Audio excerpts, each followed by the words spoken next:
नमस्कार, मी कीर्ती गायकवाड. स्वागत आहे आपलं आय न्यूज 28 मध्ये. चला तर मग जाणून घेऊयात महाराष्ट्रातल्या ताज्या घडामोडी. आज शासकीय माध्यमिक शाळा तातानी 5 सप्टेंबर डॉक्टर सर्वपल्ली राधाकृष्णन यांची जयंती संपन्न झाली. आपण दरवर्षी साजरी करीत असतो, त्यासाठी शालेय विद्यार्थ्यांचे विद्यार्थी शिक्षक म्हणून निवड करण्यात आली. तसेच शिक्षकांच्या मार्गदर्शनानुसार वेळापत्रकानुसार तासिका घेण्यात आल्या. आज दिनांक 5 सप्टेंबर या दिवशी डॉक्टर सर्वपल्ली राधाकृष्णन यांच्या जयंतीनिमित्त शिक्षक दिन साजरा केला जातो.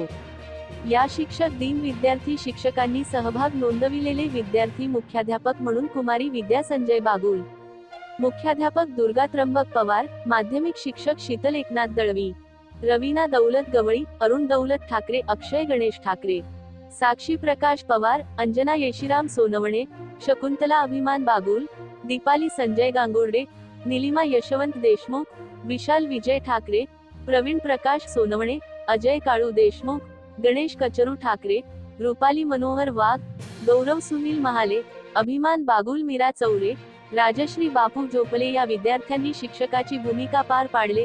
दुर्गा त्र्यंबक पवार या विद्यार्थ्याने सूत्रसंचालन केले आणि शाळेचे मुख्याध्यापक श्री जे के सोनवणे सर यांनी विद्यार्थी शिक्षकांना आणि शाळेतील इतर विद्यार्थ्यांना अनमोल असे मार्गदर्शन केले. यामध्ये Ahire madam, Sonawane madam, Pakalwad sir, More sir, C B Sonawane, Zople sir, Pawar madam, Chaure sir, Mali sir, Thackeray sir आणि इतर वर्ग 4 कर्मचारी हे उपस्थित होते. रवीना सुरेश ठाकरे इयत्ता 9वी या विद्यार्थ्याने कार्यक्रमाचे समारोप केले. धन्यवाद. जिल्हा प्रतिनिधी राजू माळी ची रिपोर्टर.